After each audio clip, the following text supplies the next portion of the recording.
Right, so Bismillahirrahmanirrahim. Assalamualaikum and good day to viewers and listeners here. So today I would like to lecture chapter 1, which is related to introductions in derivatives market. Basically, this chapter is more on the ABC, the basic features about the derivatives market. So let's have a look at each slides there. After completing this chapter, you will be able to, the first one, intended to provide an introduction to derivative instruments and their trading.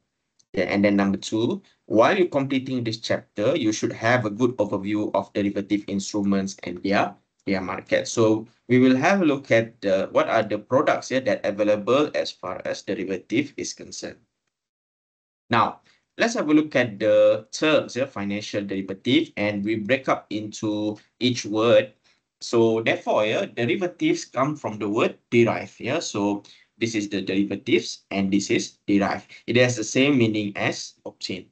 And the word financials come from the word finance, which relates to money management. So when we combine those two, here is a financial instruments that derives its performance from the performance of underlying asset. So when we talk about underlying asset, we have so many types of asset.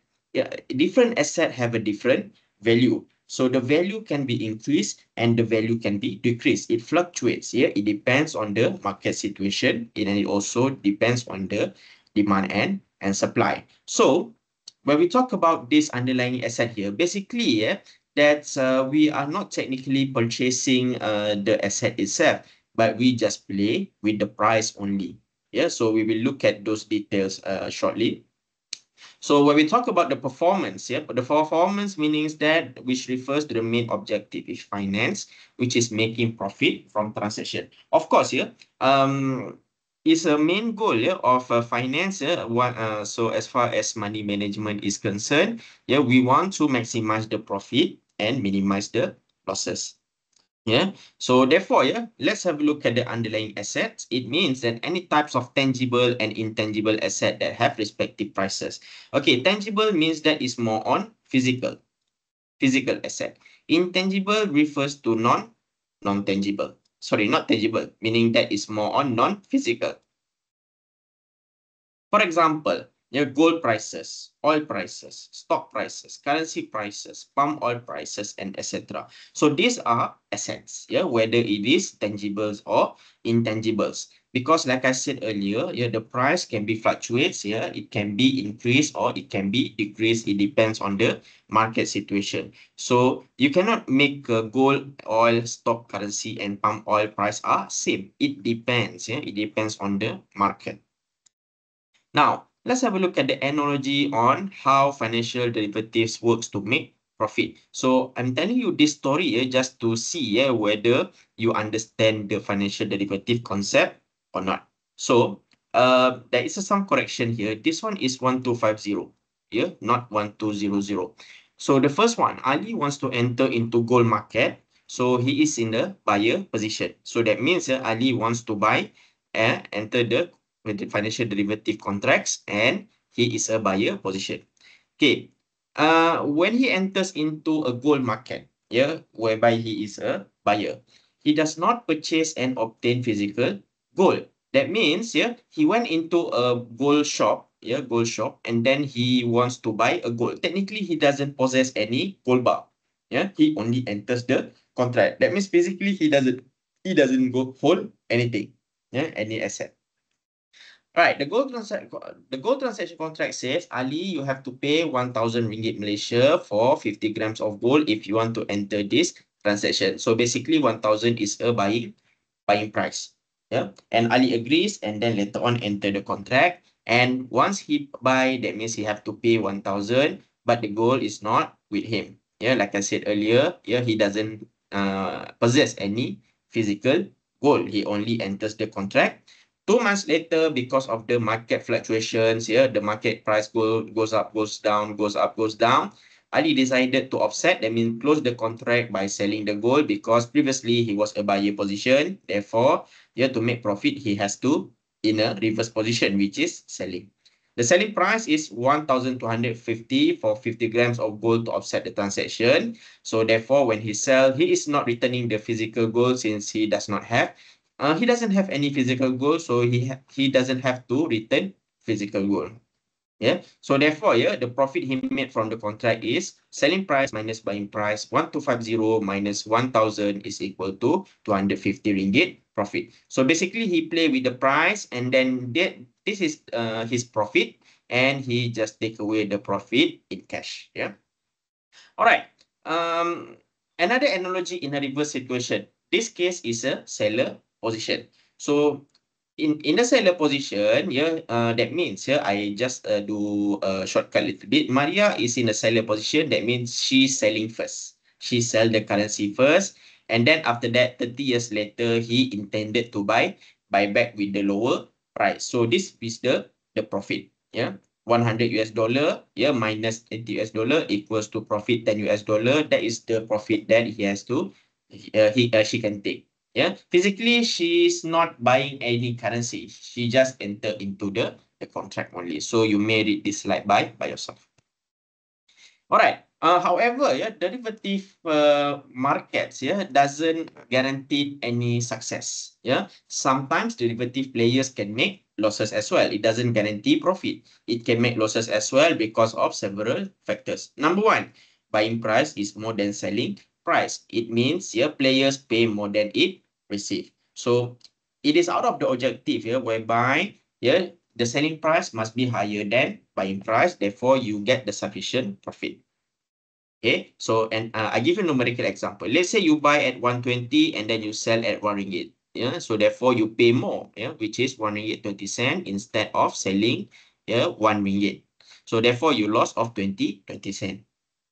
Number two, wrong strategies applied, yeah, meaning that double short position or double long position. Okay, later on, yeah, we will cover short and long, but what I can tell you is double short position means that you do selling and then you selling again. That means short position, double short. That means you sell and sell again. Or double long position, that means yeah, previously you buy and then you buy again. So you cannot make a profit unless if you are in the reverse situation. Number three, not understand the market situation will lead to the poor investment decision. Different market situation, yeah, have a different volatility.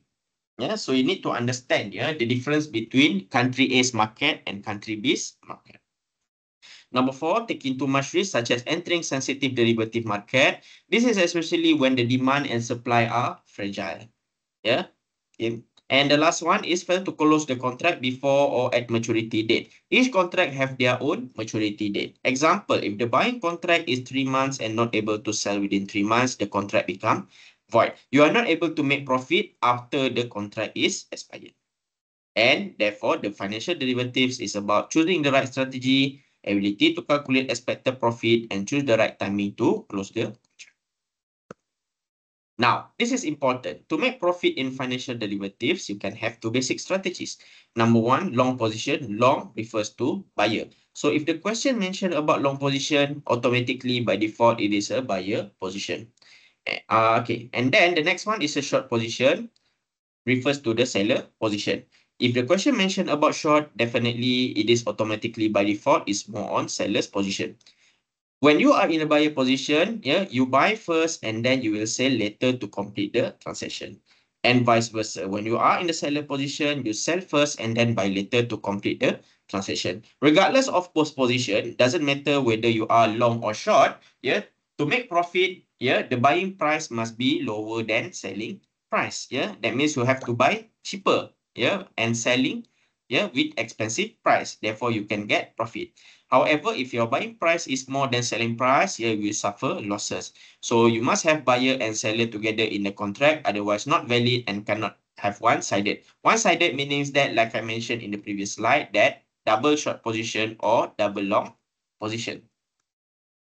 So these are the types of derivatives market, yeah, commodities, financial, and event-based. Event-based is very, very rare. Yeah, because it consists of weather or credit derivative. Yeah, it rare. But normally, yeah, derivatives market consists of commodities and financial. Commodities is more on physical, and financial is more on non-physical. Yeah, commodities such as agriculture, biological, precious metals, and oil. For financial, examples are interest rate, equity, and currency. So those assets, you can play the price and you can play with the expected profit. Yeah.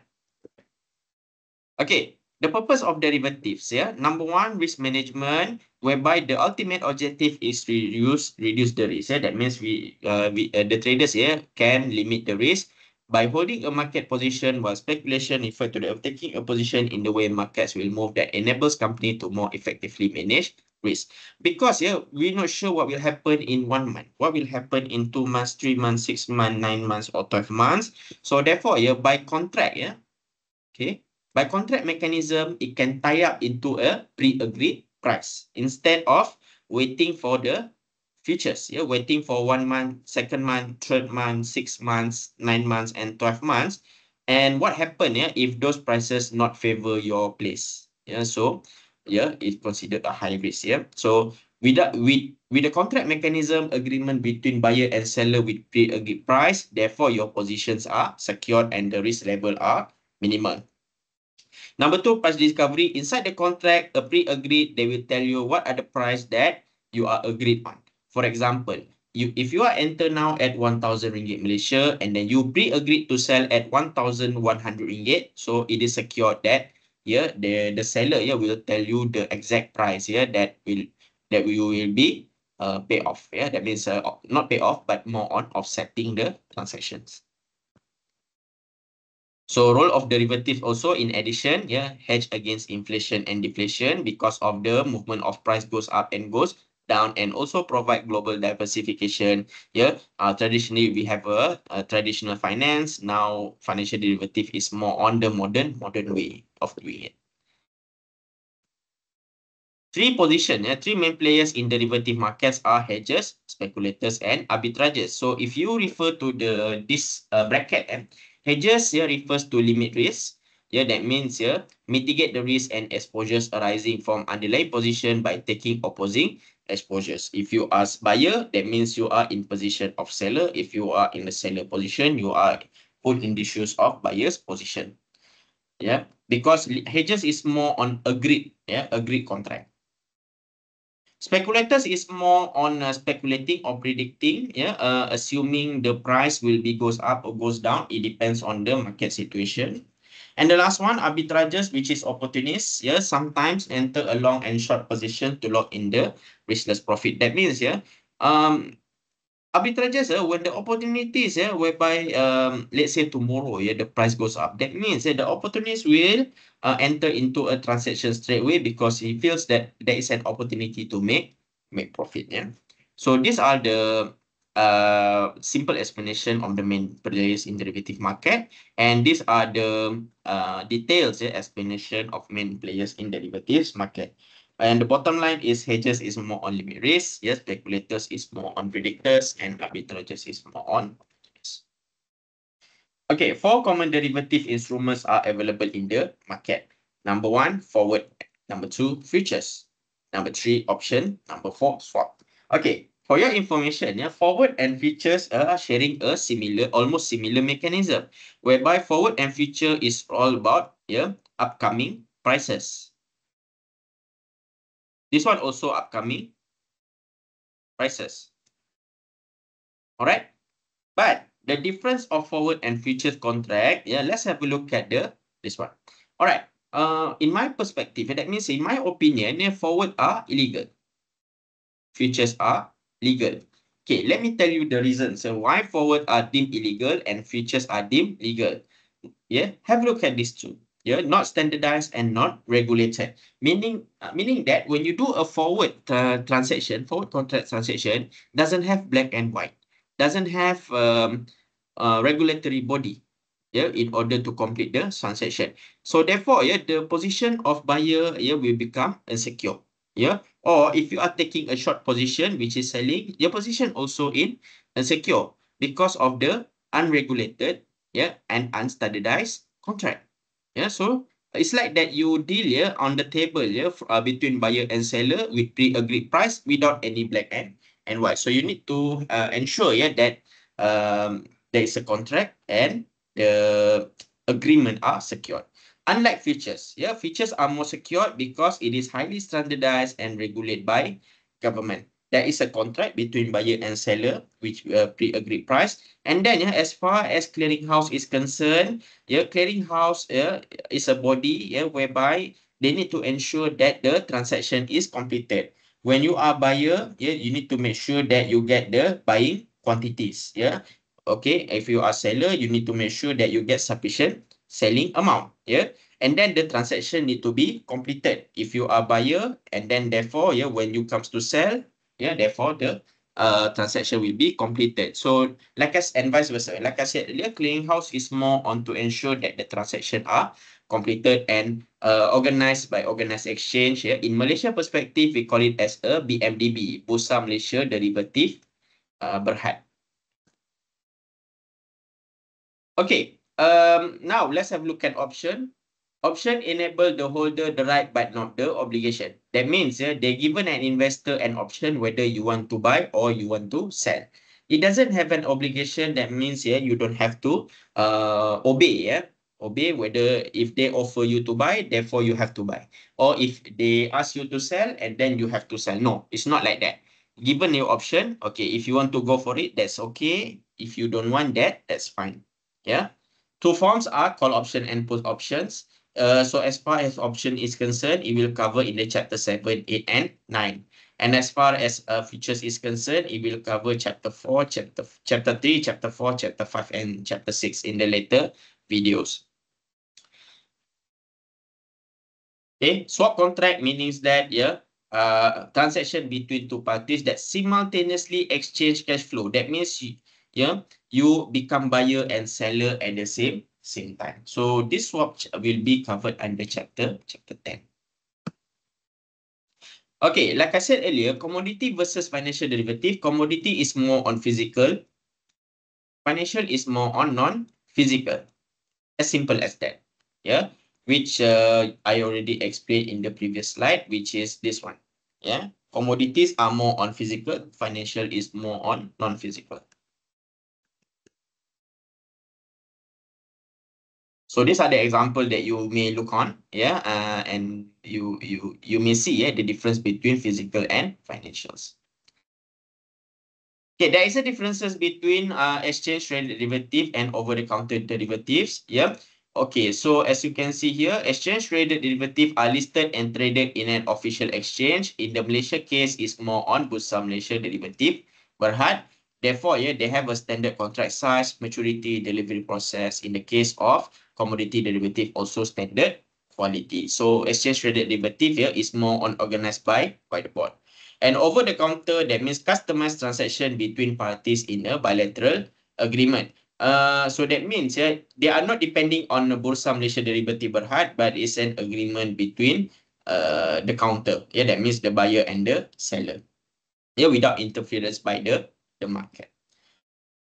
It's a negotiable. Since this is more on over the counter, therefore these are negotiable. It can adjust the price. So these are the difference between over-the-counter and exchange traded. So you may read this one for your self-reading, self-study. And these are the chapter summary, whereby 4 common derivative instruments are forward, futures, options, contract, and swap contract. And then exchange traded derivative listed in official exchange. Over-the-counter, that means it's a bilateral agreement between buyer and seller. And therefore, the main players of derivative markets are hedgers, speculators, and arbitrageurs. So with that, we conclude the chapter 1. So God willing, the next video we'll cover on chapter 2, which is Malaysian derivatives market and trading. Okay, so with that, thank you so much. We'll see you again in the next class. Okay, stay safe, take care, and goodbye. See you later.